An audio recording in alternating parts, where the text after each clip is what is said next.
We are live now. Hello, everyone, and good day. My name is Dr. Vahab Iranmanesh. I'm the Dean of the Faculty of Computer Science and Engineering at LIBT, and I'll be your host for today's webinar. Thank you for joining us. Today, we are going to explore the hacker's mindset, how hackers think and how they break into the systems, and how we can detect as well as defending against those techniques. So now we are happy to have a special guest with us, Dr. Meisam Eslahi, an experienced cybersecurity expert in this field. He is the cybersecurity manager at EC Council Global Services, providing cybersecurity services to organizations around the world. He brings a lot of practical knowledge, and we are excited to bring him to this webinar today. Before we go into the session's details, I would like to invite Dr. Meisam to briefly introduce himself and share a little bit about his background. Dr. Meisam, over to you. Hi, everyone. Thanks for taking your time and attending to this session with us for the next 1 hour, where we're going to talk about the different tactics, both offensive and defensive. Thanks for Vahab for the quick introduction. Lucky he's not my boss because I was still in the manager level. So I'm Dr. Meisam, the Executive Director of Cybersecurity with EC Council Global Services, which is a consultancy division of the EC Council.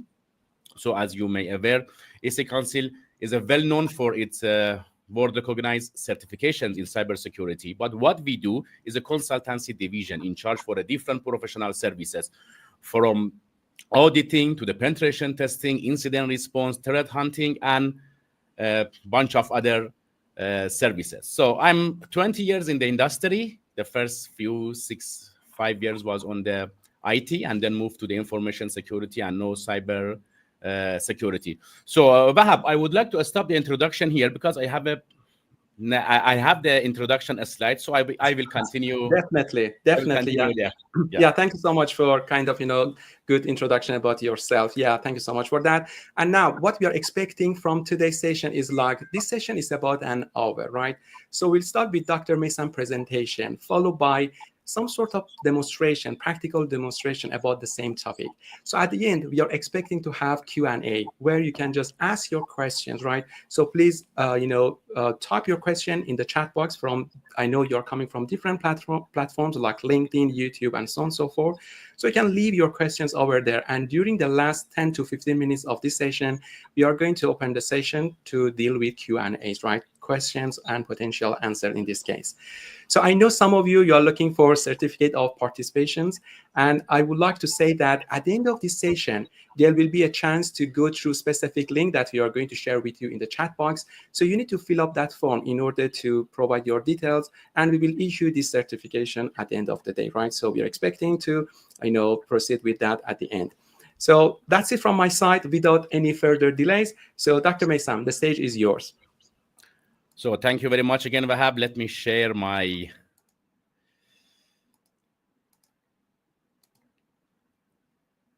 So is it visible to everyone? Hopefully. Yeah, definitely. We can see it. Thank you so much. Go ahead. Yeah, okay. So before going to the presentation, let me quickly again tell you who is this guy speaking. Again, Meisam here, Executive Director with EC Council. 20 years in the IT, focus on the cybersecurity. I'm a public speaker, 2 times in the DEF CON, B-Side, NASCOM, and I have a pleasure to be amongst you today. I'm also a mentor for the Blue Team Village, which is one of the villages under the DEF CON, specifically works for the network and information defenders. I'm one of the MITRE Defense contributor as well, which is a framework for the all Blue Team and cyber defenders again. So on my free time, I would like to contribute. So I have a YouTube channel that teaching the threat hunting from the scratch. At the end of this session, I will introduce it to you. I'm also posting daily. I'm bugging daily the people on the LinkedIn with the free tools, open source, free tips, all about the cybersecurity in the 2 line, both offensive and defensive. So typically in every presentation, the presenter normally starts with what we are going to cover in this session. Let's break this typical rule. I always start with what I'm not going to cover in this session. So the main important thing, fairy tale solutions. You won't hear about any fairy tale solution in this session today that, oh, okay, This is the one package you just buy, install, enjoy your popcorn, and you don't need to worry about any cybersecurity issues. Specifically, the AI. I know the AI is become a buzzword these days. Everyone talking about that. Nothing wrong with that. But I would like to highlight, before we as a defender using the AI, attacker start using the AI way back. So if we using the AI to defense, attacker use the AI to attack as well. So it's a just balance. So a zero trust, the end game. So I'm not against zero trust. No one can be against that. But I would like to highlight again, zero trust is not a switch that is just switching on today and then everything is perfect. It's a journey. And based on my experience, it's a challenging journey. You need a lot of cost, a lot of culture changes, and a lot of this stuff. So human, the usual suspect. So whatever happened, we just point in the user that, yeah, all typical discussion in the presentations that somebody send a phishing link and somebody click and then the hacker get in. Let's don't go that direction in this session. And finally, the skill gap in cybersecurity. Yes, everyone knows there is a skill gap in cybersecurity, and I'm not going to talk about it again here. So I mean, these are pretty much, we are aware of that. So what we are going to cover now. First, we talk about the unknowns. The main factor that the attackers can use to walk in or break into our system. And then we have some practical things on the gate 22. I think you would guess what I refer to by the gate 22. And then we cover the importance of the being proactive rather than reactively install the solution, enjoy our life until the disaster happen. And then we gather everyone in the war room under the pressure and start talking, okay, what should I do? No. So before we continue, just a typical disclaimer that these are my words and my opinion, not a view of my employer. So what is the unknowns? It's all about the cracks, I would say, not the walls. It doesn't matter how strong in our cybersecurity wall, one tiny crack would be enough for the attackers to do whatever they want to do. So this is what's going on at the moment in the cybersecurity era, right?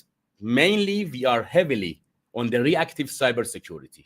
We assume protect, means we deploy multi-layer cybersecurity strategy. We deploy a lot of tools, firewall here, WAF there, EDR, antivirus is a very long list. And then we keep monitoring. And then if in case something happened, we start to respond and investigate.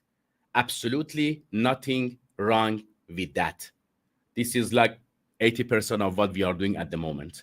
My point is that reactive cybersecurity and assume breach alone is not enough.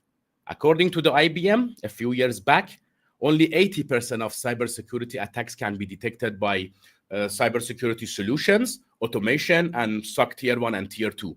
The 20% are those sophisticated attacks or 0 days remain undetected. And on average, I think 280 days, the attacker can play around in our environment, which is more than enough for them to do whatever they want. So we should have reactive cybersecurity. No doubt about that.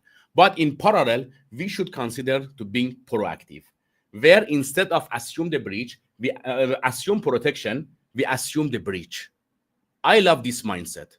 I don't care if somebody in the world believes that, oh, assume breach is for losers. If you do this, if you do that, you will be protected. No. 20 years in this field teach me a very good lesson. There is always a hacker, or there are the hackers out there way more expert than us. And no matter what we do or what we have done, they can easily find a way in to our network. So no matter what we have done, there is always a chance that the hacker walking around in our environment and we are not aware of that. That's why I love assume the breach. Assume the breach, keep hunting, fix, improve, prevent as much as possible. So, of course, this is one of my favorite anime shows. As you can see, my background also, there is a bunch of the others. But Attack on Titan, I like the quote. Just because the wall haven't fallen for 100 years, it doesn't guarantee that they won't fall today. But why? The question is that before I go to the main domain of today, I would like to highlight the fact why cybersecurity issues still exist. We are very advanced in the technology now. We even using the AI as we discussed. All the operating system are more mature compared to like 10 years, 20 years ago. But still, we got hacked. We do a lot of services, penetration testing, threat modeling, auditing, all the controls are in place, still we got hacked. Have you ever asked yourself why? So there could be many factors, and definitely I'm not going to blame the users here. So I just highlight a three main one. So I'm pretty sure all of you are familiar with this typical triangle in the cybersecurity, the security cost and functionality. Of course, we can't have everything together. We should always sacrifice one on the sake of another two, or two in the sake of one. I can't have a very secure services or application or whatever, fully functional, ease of use for the users, and then it's cheap.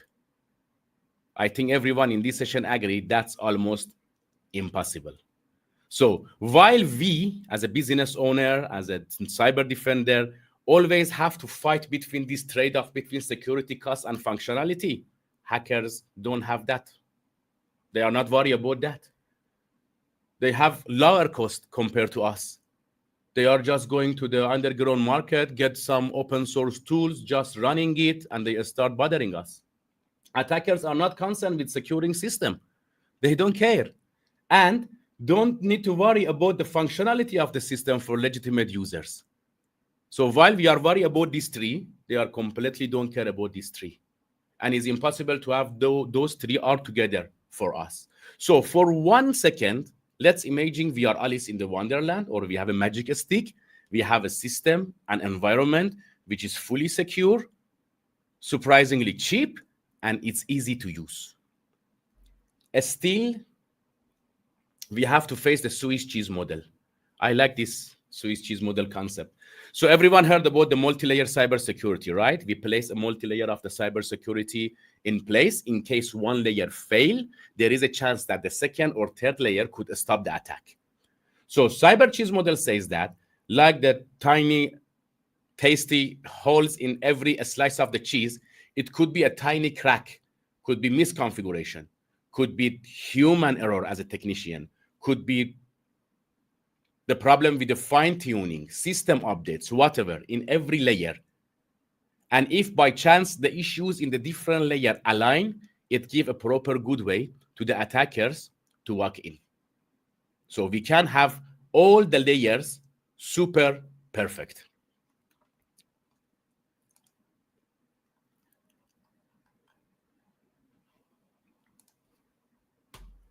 The main important one. Again, imagine I have a magic stick.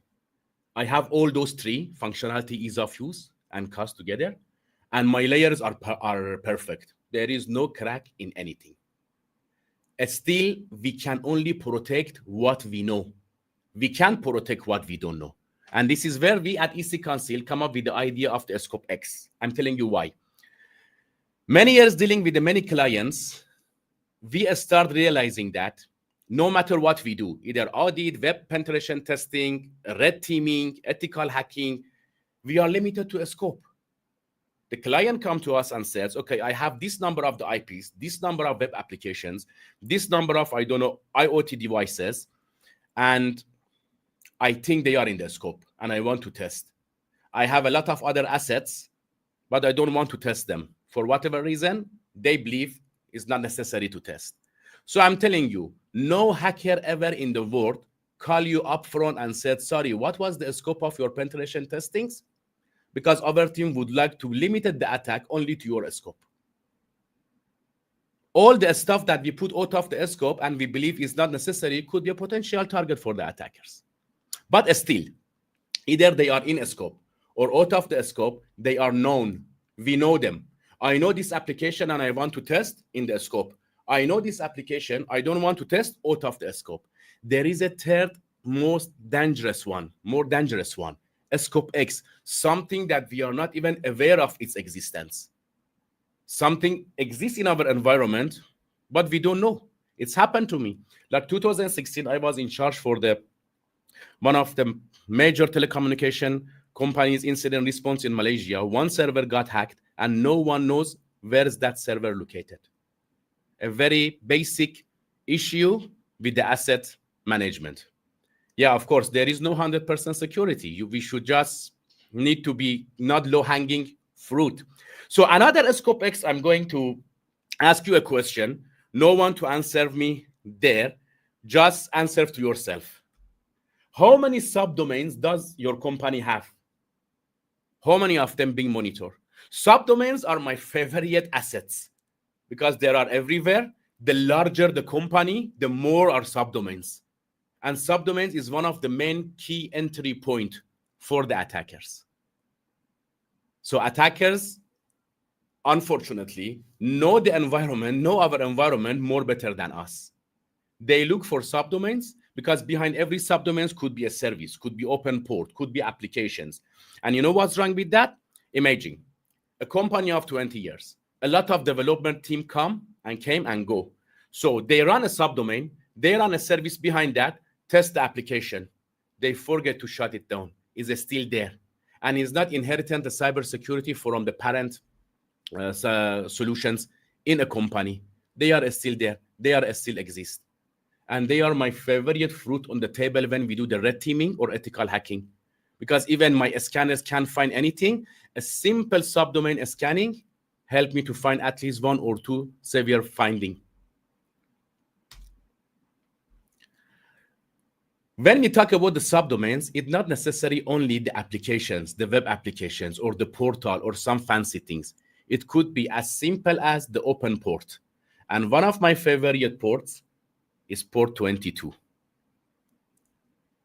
I'm pretty sure you know what is the port 22 stand for. Is the beautiful service that give the IT admins the remote access. So, and for most of the Linux-based operating system, usually the port 22 and SSH is active. So let me put you during the scenario now. Either you are one of us or one of them. Imagine you are a certified ethical hacker or penetration testing on the red teaming, and you've been asked to search in the environment, scan everything, and find the issues. Or you are just one of the hackers sitting in one of the coffee shops, enjoying your coffee, and have access to the public network that a lot of other people, by chance, connecting.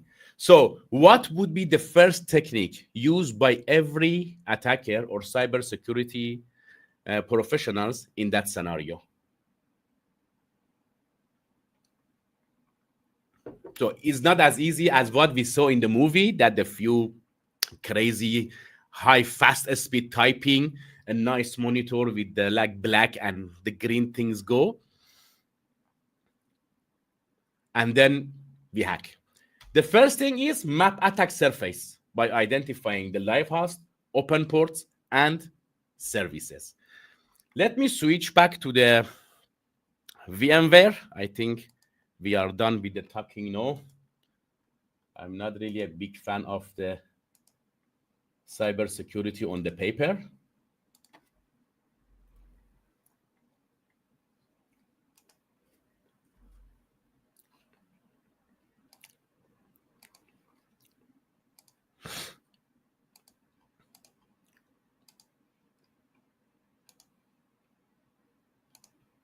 So everyone can see my Kali Linux on the screen.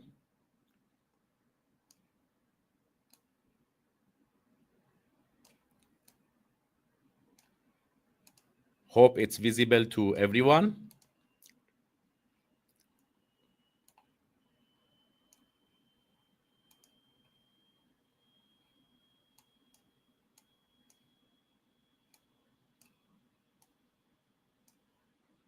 Okay. So what you are actually seeing now in the screen is my Kali Linux.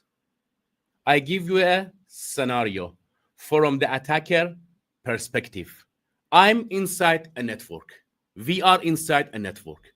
It could be from a vulnerability or misconfiguration via the app or device, or just enjoying my coffee again while connecting to a public Wi-Fi. My first task as attacker is understand where am I and what's around me. That's called recon. Let me show you how the very simple line can help me. IPA.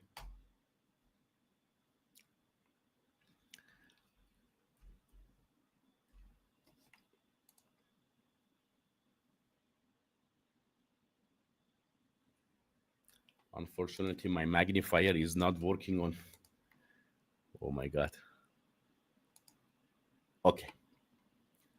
IPA. A very simple command that tell me what is my IP, what is the gateway, what is the subnet, and can I ping later anything or not. In the one of the line, you can see my IP address is 192.168.61.128. It's technically tell me that I'm inside /24 subnet. What is my IP address? My interface is up and I'm connected.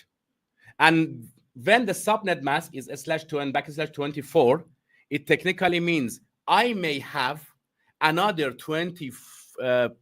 4 possible host to probe, to access.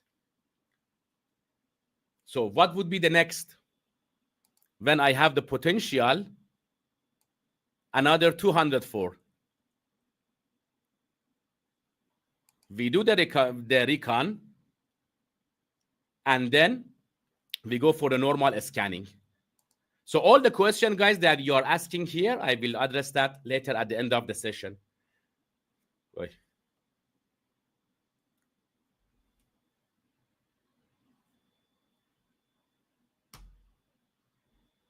I use the normal scanning first because I want to show you the difference. So a normal Nmap scan, tell me who's there. Okay, I receive a bunch of IP addresses here. But as you can see, I have a lot of other information here too. If I'm going to use my second command, which I'm using the regex,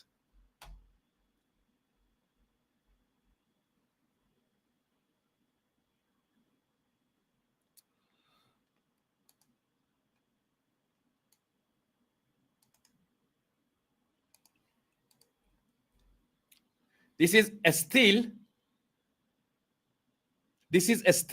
the same Nmap, but I tell the Nmap to use the grep and give me only IP addresses and sort for me in the unique way. What is the difference? Okay, when you are dealing as an ethical hacker with the small networks, you may not see the difference. But when you are connected to the largest subnet with the 100 potential devices, that regex expression save you. Why? Because this is the difference now. Can you see the difference now? Compared to the first one. Let me run the first one again. See? The first one is a little bit messy. By add on the regex skill to the normal Nmap, it's bringing me to the next level and give me all the IP addresses sorted in the very unique way. So that's the difference between a normal hacker and the advanced hacker. They are not using only one tool, one technique. They combine a different set of the skills to target us. So now let's focus on that. We have a few IPs here. 128 was our own IP, right? So number one is normally could be a gateway and the router in most of the setup. Number two, according to the first finding, I think was our gateway. So let's focus on this one. Of course, in the real scenario, we have more than one IP to focus on.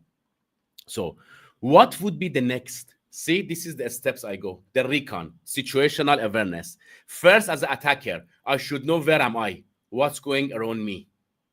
And then what are the others sharing the same table with me? And which of them could be a potential target? A very big question here for all of you, especially for the beginners. How do I know which one is a potential target? I'm dealing with 100 websites. Shall I go all of them one by one, one by one? No, that's a little bit time consuming. So what we do, we normally prioritize. For example, here I only focus on 103.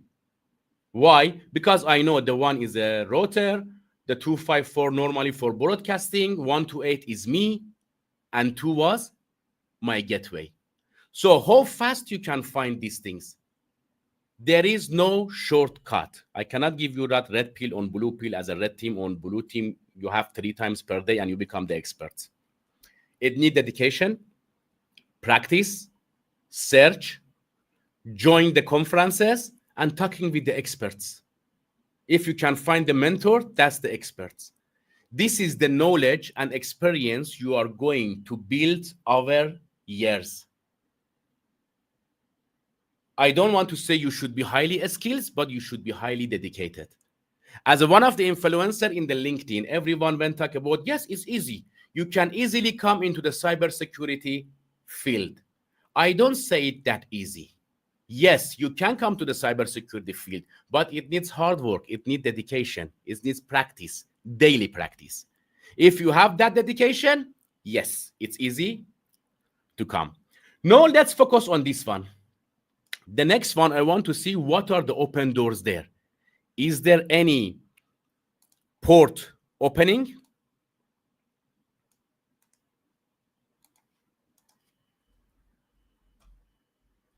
Again, I can just simply go for the full scan, but full scan never works. It's too noisy. Everyone can easily catch you when you do the full scanning. That's why we go for the targeted port, like 22, 80, 443, 445, 3389. Why?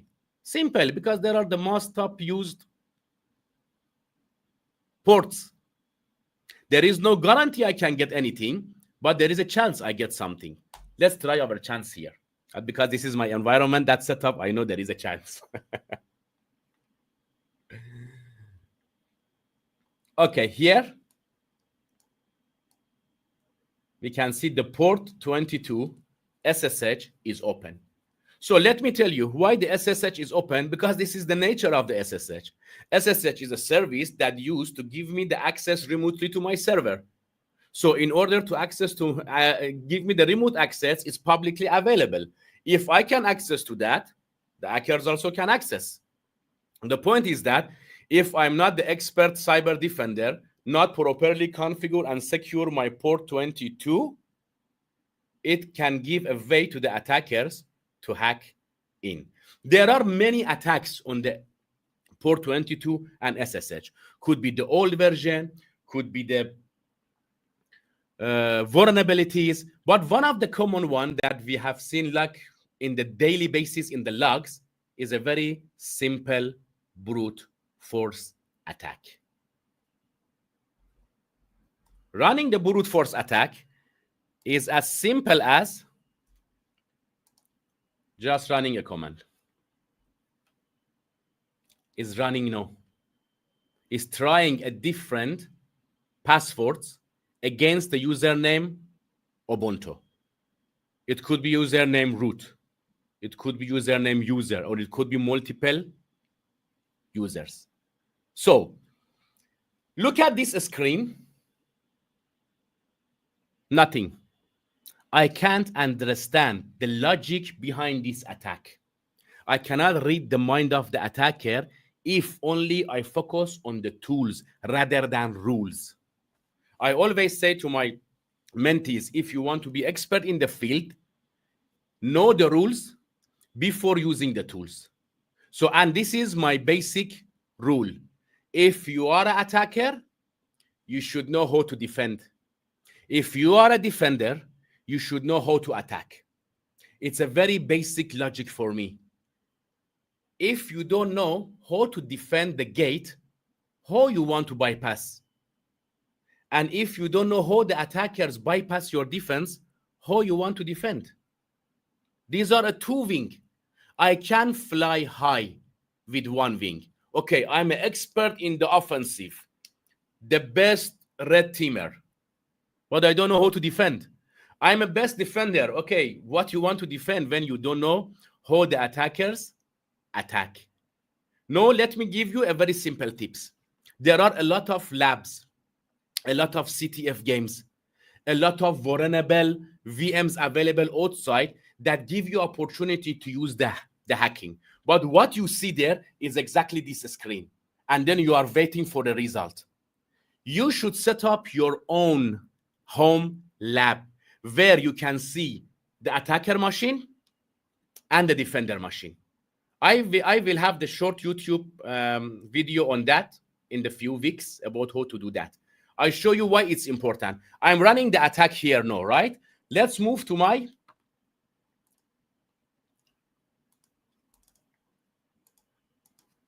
victim machine.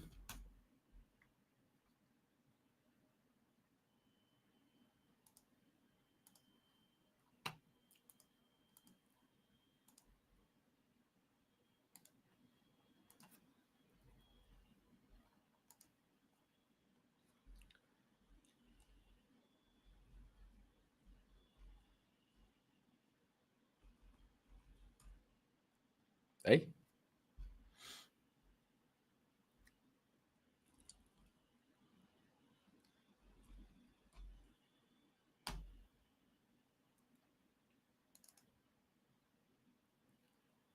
So what you can see here, apart from, in addition to that attack, what we need is this one. This one helps you more to become even a good hacker. Exactly. Attack and defense. If you want to learn, if you want to become a perfect, if you want to know how the mindset of the attackers, you conduct attack, but you see from the point of view of the defender as well. At the other machine, I'm doing the Hydra. Okay, Hydra is a very well-known tool. Just I need to give him a list of the username and list of the passwords, and then it's done the job for me. Just running the brute force. But what is behind the scenes? This is very important. Well, you can see I can see a different requests come from the one machine. So how I analyze this ocean? No, we are hunting in the ocean, right? I give you just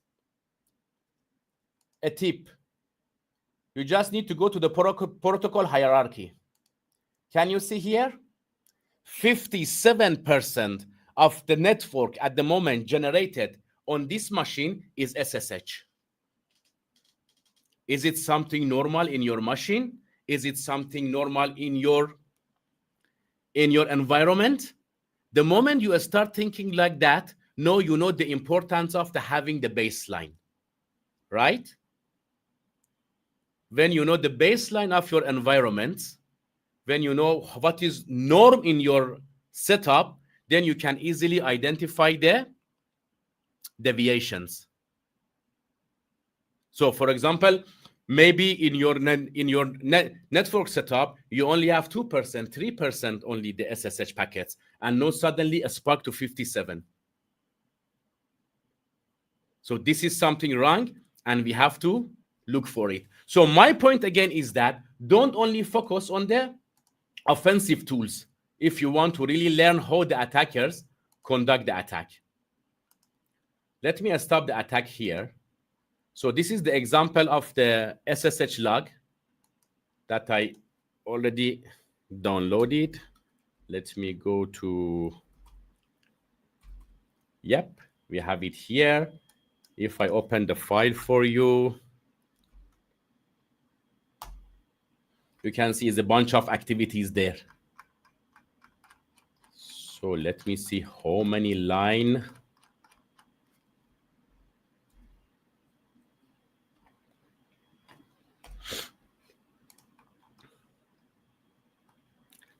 Now we are moving from the offensive side to the defensive side. Imagine, now I have a log.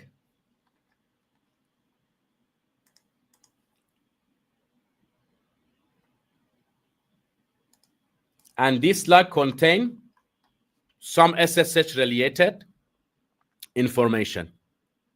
What should I do? Again, this is where the experience, talking with the expert and reading and study help you. And if you know the hacker mindset, no, you can defend better. If I'm a hacker, I use multiple IPs, right? I don't use one IP to flood the network with a bunch of requests in the very short period of time, which is easily for every solution out there to cut me.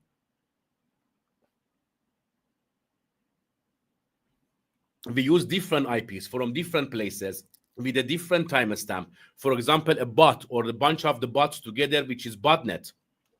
Let me tell you what we are looking for. The first thing that we look, the most IP that shows the failed login attempt. Again, very simple. I use a simple grep.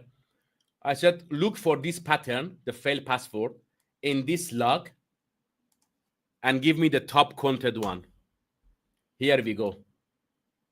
That fast. Guys, you can't believe.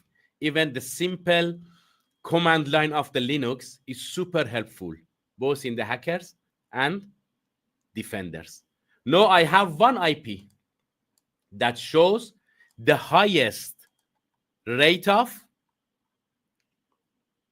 sending request to my victim machine. Let me go for the valid users. I want to know which users get access by them. Admin, support, Oracle, test, user, and so on. Why this so important? We want to talk about the hacker minds in this session, right? If I teach you the Hydra, the brute force, is just telling me the tools that used by the attacker, not the rules, not the way that they are thinking. See, when I see 21 attempts hacking on the admin, means this is my default admin account. But the second one is more interesting, support. Common in the help desk, IT system. This is how I can understand, oh, maybe the attacker tried to attack my IT help desk and IT system division. I can see the Oracle there. This indicates that the attempt to access to Oracle database. This is how I know, okay, the attackers know that I have Oracle database and try to attack that one.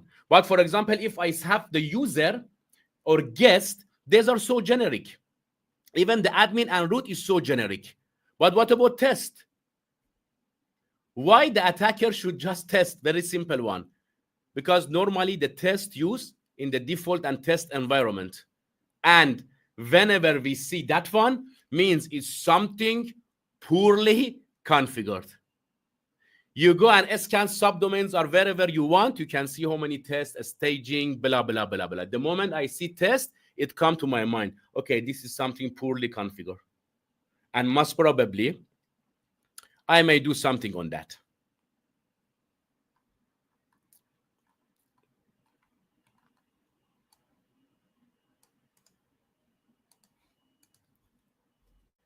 If I go for the most advanced one, how easy I can find?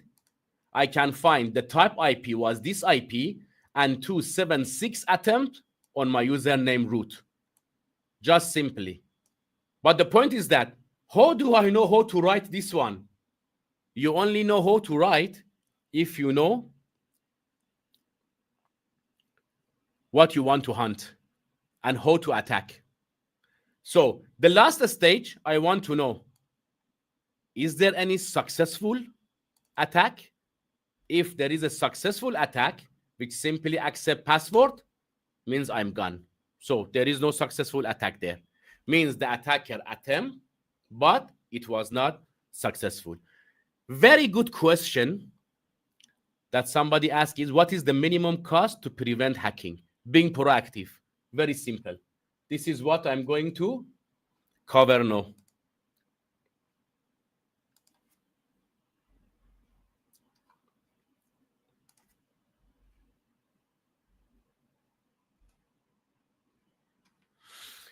Proactive cybersecurity. What's that? Is a set of action taken before you got hacked. It's like what we do to ourselves. Yearly, we go to the doctor and do the full checkup. If something is more or less than the norm, we can address that proactively. So, being proactive helps us to identify the unknown and issues, not under pressure. Guys, when the attack happens, when our services is down, a stakeholder chasing us, our customers are under pressure, we don't have that much time to follow the standard rules. Oh, I have time to fix this. No. But when we are proactive, means we're handling the incident, we don't actual incident. So we have time to identify unknowns and issues. We can discovering the new attack surfaces. We can have more effective risk management. And the main important thing, minimizing cyber dwell time. You know, the real cost of the cyber risk is the damage that the attacker can do to us. The earlier we detect the attack, the lower would be, the lesser would be the damage. That's called a minimum dwell time. Dwell time means the time between we identify something until we remediate it. Don't wait for alert. Alert is the last stage. Means the attacker scan us, find the way, jump in, go here, go there, and by chance something, alert. One of the proactive cybersecurity practices that I really like is a threat hunting. Is a human-driven. Still, the machines cannot touch that because we need the human brain and expertise to really come up with the hypotheses. We iteratively look for any issue in our environment. And it's follow a very simple loop. There are a lot of threat hunting loop out there. This is my loop, works for me. So we start with the hypothesis. For example, the SSH, we just not try to hack. If it's open, I start thinking, assume breach. I have SSH in my environment. Have you been hacked by the attackers before? Let me check. I go to the requirements. What we need? Nothing. I just need a SSH log and a bunch of the command base and the mindset to look for. And then I start investigate. If I find something, pick up the phone and call my digital investigator team. If no, the loop continue.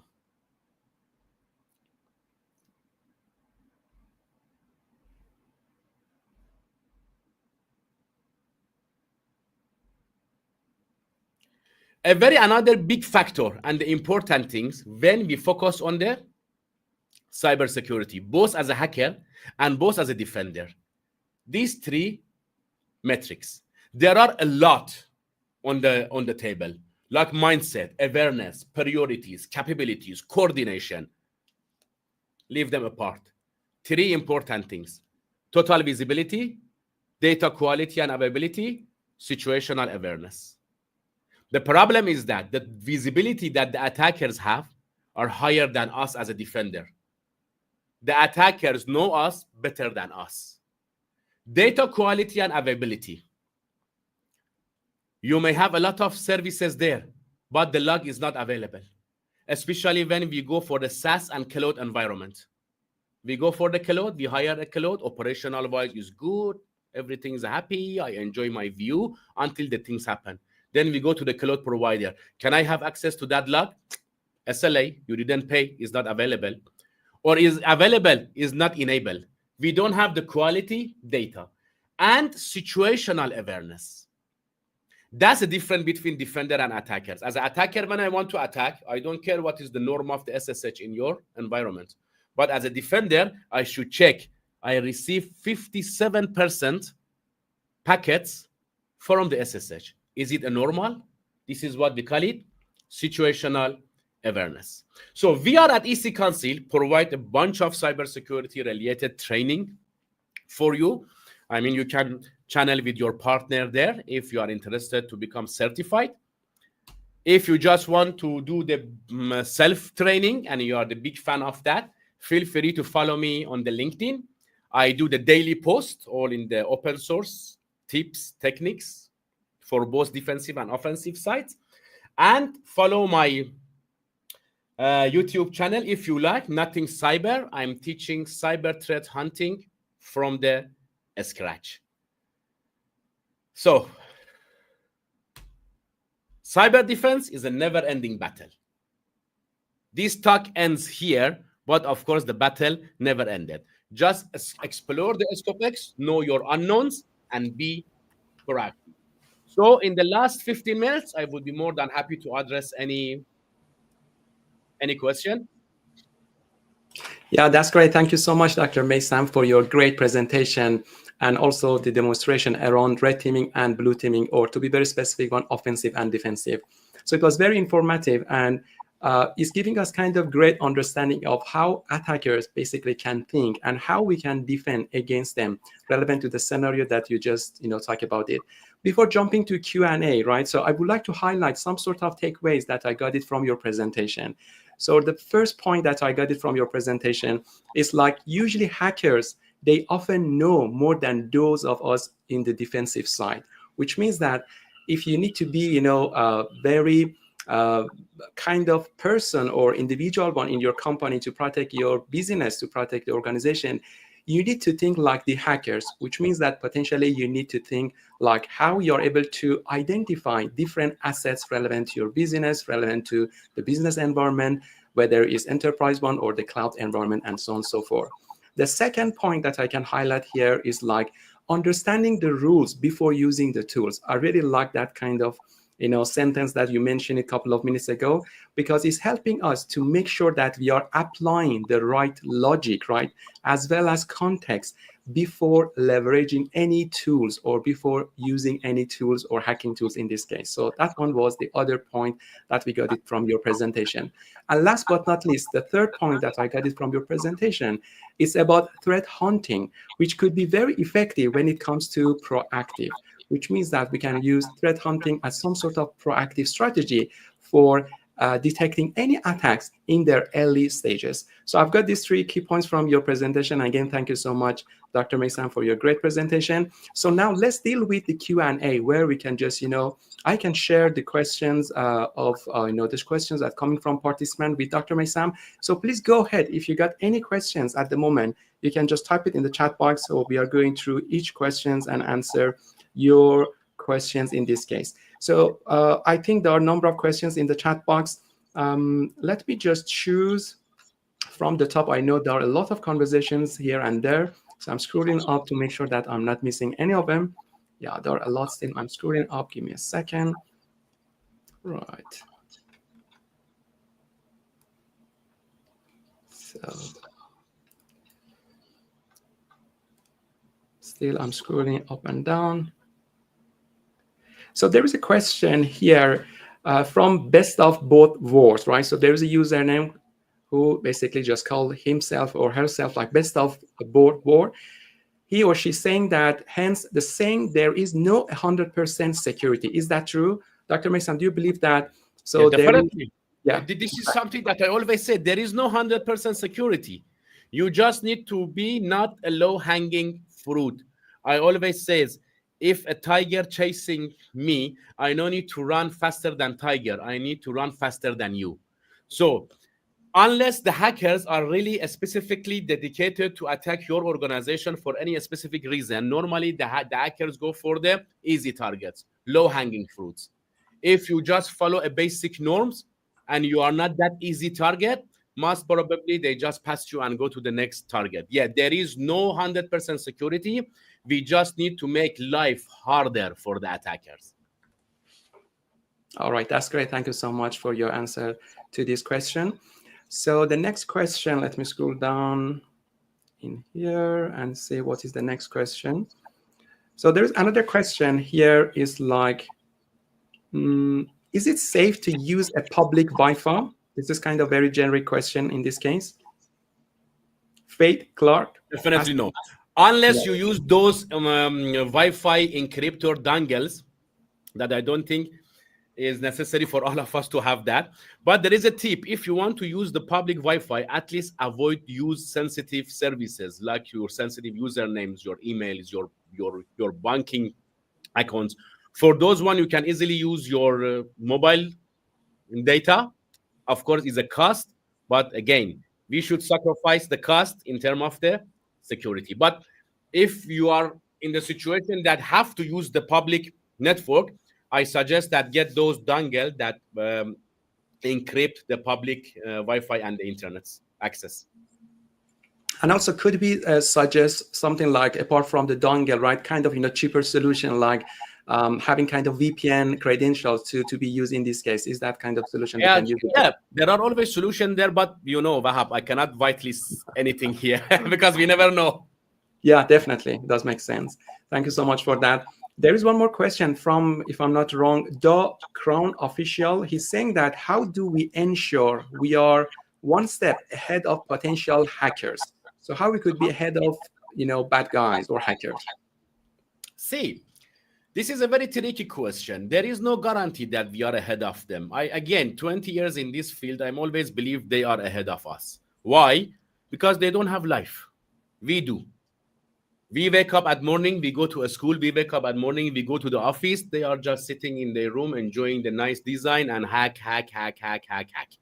So we have something that limit tied our hands, but they don't have any. So they don't have any ethics. So they can easily attack, broke, try, and an error. So, but something that help us to be a slightly in ahead, not to be secure, but to stop the attacks, to be proactive. Means that, for example, threat hunting, for example, you think as a hacker, and then you go and proactively test your environment, find the gap before they are misused by the attackers. Yeah, thank you so much again, Dr. Meisam. There is one more question from someone else, I think he or she is Poet, saying that what is the best tool for those new in the field of cybersecurity? And I'm guessing it's kind of very generic question. So he or she is asking what specific tools people who are who would like to start cybersecurity, they can use it in this case. I just mentioned it that it's not about the tools, it's about the rules. So don't focus on the tools at all. Learn the logic, learn how the things works, the behind the scenes. And then once you learn the logic of every attack and defense, there are lots of tools that can help you in that. Don't focus on the tools. Just learn the logic behind attack, logic behind defense, and then there are a lot of tools you can use. That's great. Thank you so much. There is one more question from someone like MD Mosla, if I'm not wrong, saying that which is the main resource and how to learn 02 or something like that. So probably they're looking for what would be kind of resources available for people who are just about to start cybersecurity. Any proper resources from here and there? So the best resource I could say is just for me as a still working is a YouTube, Google, and LinkedIn. These three. It depends on how actively you are part of the community and learn from the community. At the moment, I don't think we have lack of the resources, because if you go to the Google with a simple search, even GitHub, these are your friends. YouTube, GitHub, Google, you can find lots of resources to learn. I'm not talking about certification. I'm talking about learning. Definitely. And I would like to add this point here is like finding your guru, finding your mentor in this case, right? Who could basically just help you to save the time, to basically guiding you whether you're on the right track or not. So it's kind of big help if you can find your mentor or kind of person in this case who has been in the same field, right? Thank you so much again. There is one more question here. I just found it from Vinay PD. He's saying that I'm just starting cybersecurity and I'm student. What is the situation of job market and any tips or something like that? So it's about job market. See, again, I promise to not talk about the skill gaps, but because that one maybe make you happy, still there are a lot of opportunities in the cybersecurity field, but you should have some skills to secure the job. So certification open the door for you for the interview, but the skills and dedication is more important to maintain your job. There are plenty of the job. If you just try to be slightly higher than the norm in the market, you can easily find a job. All right. For finding a job is that when I was much younger than this, they said finding the job is about what you know. Then they said, no. It's about what you know and who you know. No is even change. I'm telling you, it's not only about what you know. It's not about who you know. It's about who knows you. Means if you want to secure a job, you should be part of the community. Then the people know that you are a dedicated student. You are, for example, the winner of that competition. You have this certification. Oh, in every talk that I'm doing, I see that guy sitting there and asking me a challenging question. So as a hiring manager, the moment I saw your CV, I remember how active you were. So this is very important point. Be active in the community. That's great. That's great. Very well said. Thanks so much for that. There is one question from Chairman Allen. What is the success rate in detection from an aggregated or proactive approach to cybersecurity? And is the probability of use widespread? But I have to read the question again. Yeah, I know. It's too lengthy. Yeah.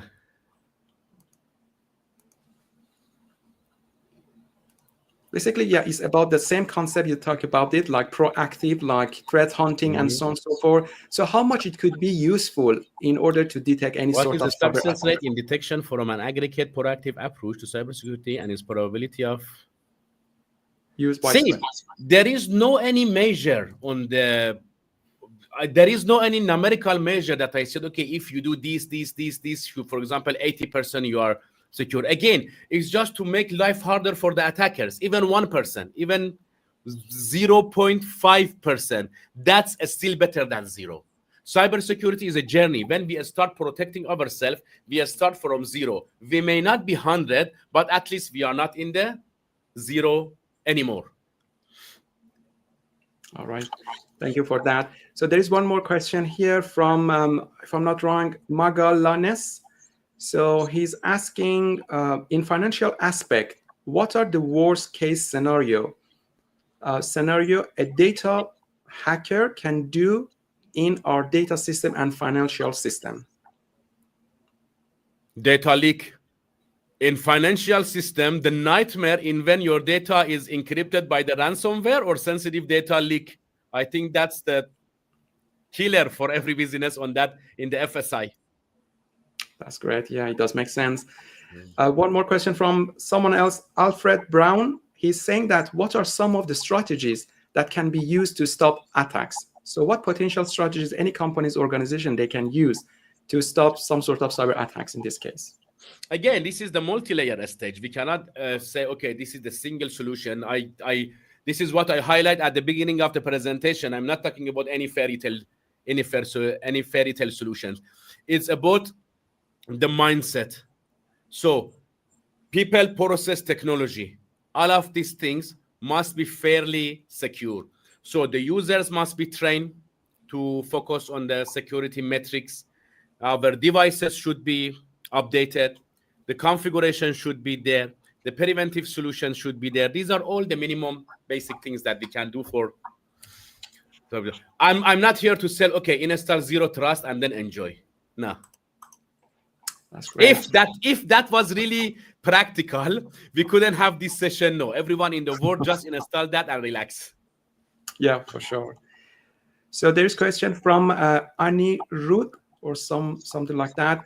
What are your views on AI, I think SIEM/XDRs? Should we rely on this for false positives?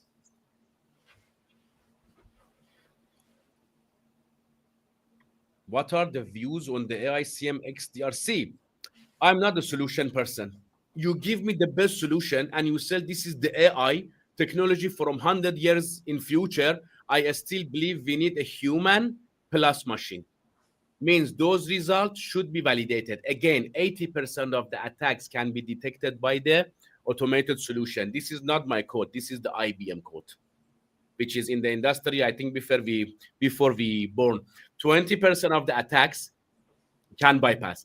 The catch is that automate what we know, then we have time and resources to focus on what we know. We don't know. That's why we need automation. We have AI, we have tools in addition of the human. So whatever is known, let's automate. Whatever is sophisticated, let's put the resource on that. All right. Thank you so much for this. And again, Magalanes asking, what are the risks of a company in taking responsibility of financial system instead of a third party in situation?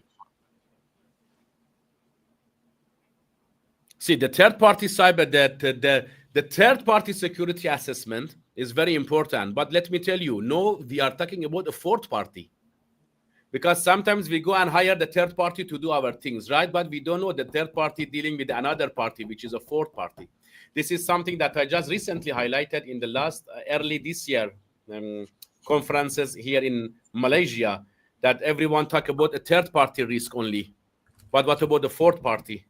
So that's why when we engage a third party, we are not only should take about the responsibility on cybersecurity of that vendor, even the vendors that working with that vendor.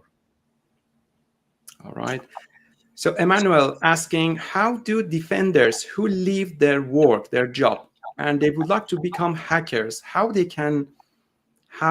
can they be disabled or something like that? So basically, he's asking if you have been working in the company as some sort of defenders and would like to change your career to be some sort of ethical hacker, right? Yeah. So yeah. Hopefully, what he means is the ethical way. Yeah. How defenders who leave their work become hackers, and how can they be? Or so let me phrase this question: how a defender could become the attacker? That's the question. Exactly. So potentially asking for kind of skills or any sort of helps that they can just go ahead in order to convert, this career from defensive to offensive or something like that. See, okay, this is the main catch. When you talk about the defense, you should find about the bypass. When you secure something, you should study why I'm securing it and how I securing it. When you know the why and how, then you can learn how you can bypass, how you can go through that. That one help you to slightly go from the defense side to the offense side. However, again, we need both wings. You cannot be super expert in both, but we need a P shape at least a P shape in the nowadays to be in the top of the industry. Means you may be super good in the offensive with the knowledge of the defense and super good in the defensive with the knowledge of the offense. All right, thank you so much for that. Let me scroll down to pay attention to next question. Yeah, so I like the question that said, have you been hacked before? Exactly. And how you handle? I never been hacked, but yes, I get a scam. Nothing. I just pay attention, no, not get a scam again.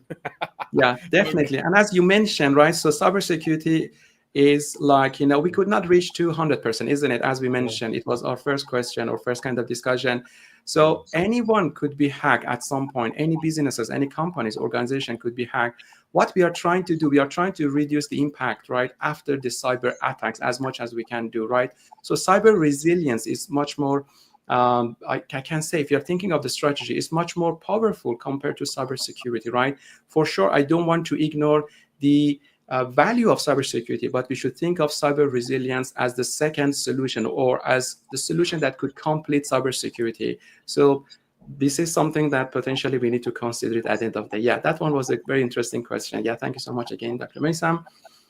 Yeah, any other questions from the participants? I could not see any more questions to be asked. We got something like 1 or 2 more minutes before ending the session. Any of you may have any more questions around? Sounds like maybe there is no more questions. So again, thank you so much, Dr. Meisam. It was really, informative, as I said, informative session with you about kind of offensive and defensive. So again, thank you. Yeah, thank you, everyone. Thank you to join us today and just participate in this kind of particular webinar. As a reminder, I would like to mention that if you check the chat box for a couple of times, someone shared particular link, which is kind of Google form, right? If you're looking for kind of certificate of participation, you need to fill up that form in order to, provide your details, and we can just use your details in order to issue this certificate for you at the end of the day. So we hope you find this session useful, and we look forward to seeing you in the future webinars. So again, thank you so much. Stay safe and have a great day ahead. Thank you. Thank you, Dr. Meisam. Take care. And bye, everyone.